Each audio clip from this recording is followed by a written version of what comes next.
નમસ્કાર મિત્રો, સ્વાગત છે તમારું મારી યુટ્યુબ ચેનલ પિન્ટુ સરકારી અપડેટમાં। આજે આપણે એક બહુ જ મોટા અને અગત્યના વિષય પર વાત કરવા જઈ રહ્યા છીએ। ગુજરાત સરકારે મહિલાઓ અને બાળકોના વિકાસ માટે એક જંગી બજેટ ફાળવ્યું છે। તો ચાલો આપણે એકદમ ઊંડાણમાં જઈને સમજીએ કે આ પૈસા ક્યાં જશે અને એનો ફાયદો કોને થશે। ચાલો સીધા મુખ્ય આંકડા પર આવીએ, જે આ આખા બજેટનું કેન્દ્ર છે। કુલ 7,690 કરોડ રૂપિયા। જી હા, 7,690। આ કોઈ નાની સૂની રકમ નથી। આ બતાવે છે કે સરકાર રાજ્યની મહિલાઓ અને બાળકોના ભવિષ્ય માટે કેટલું ગંભીરતાથી વિચારી રહી છે। તો સવાલ એ છે કે આટલા બધા પૈસા એટલે કે 7,690 કરોડ રૂપિયા જશે ક્યાં? આપણે એને સમજવા માટે 5 ભાગમાં વહેંચી દીધું છે।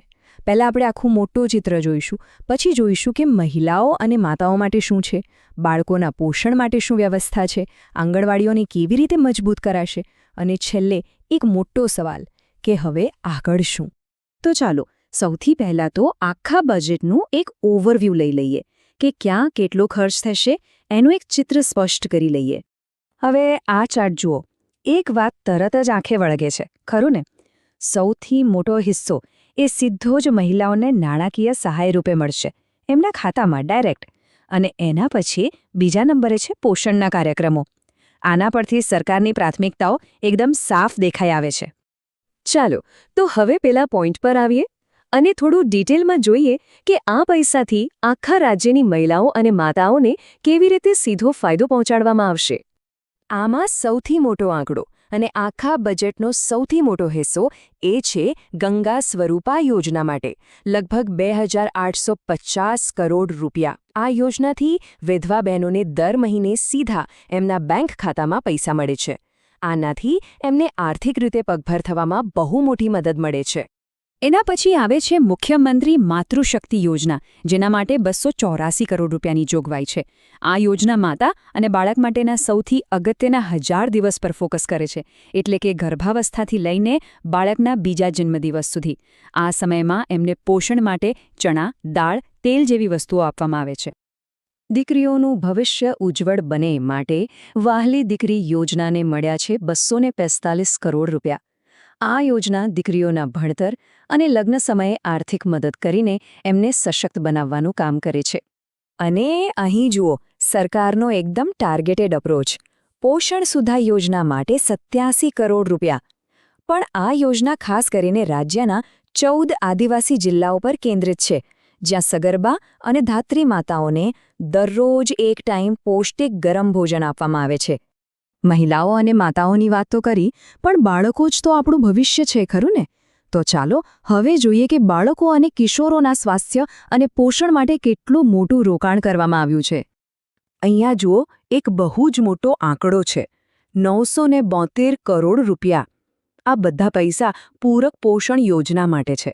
આના દ્વારા 3 થી 6 વર્ષના બાળકો, કિશોરીઓ અને માતાઓને આંગણવાડીમાંથી ગરમ નાસ્તો, ભોજન અને ટેક હોમ રાશન આપવામાં આવે છે।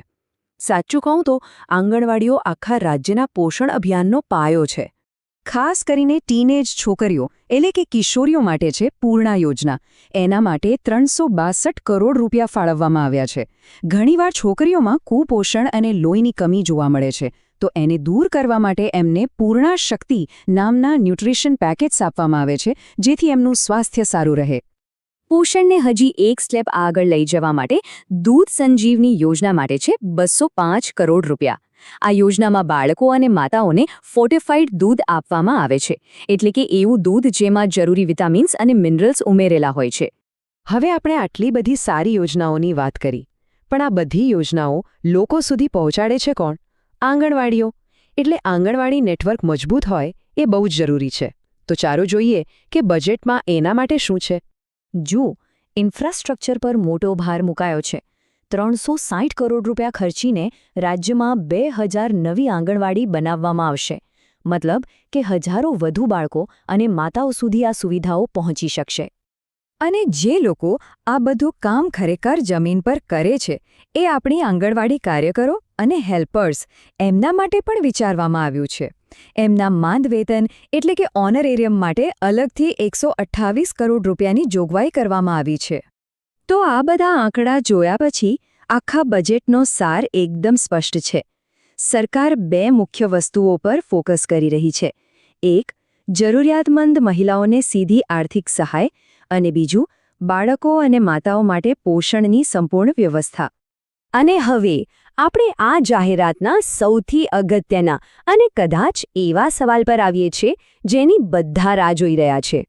સરકારે જાહેરાત તો કરી દીધી કે આંગણવાડી કાર્યકરોના માંદ વેતન માટે 128 કરોડ રૂપિયા ફાળવવામાં આવ્યા છે. બધું બરાબર છે, પણ જે સવાલ સૌના મનમાં ઘૂમી રહ્યો છે એનો જવાબ હજુ મળ્યો નથી.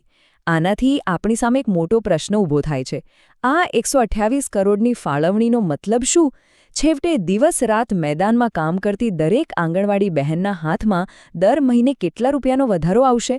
આનો જવાબ તો હવે સમય જ આપશે.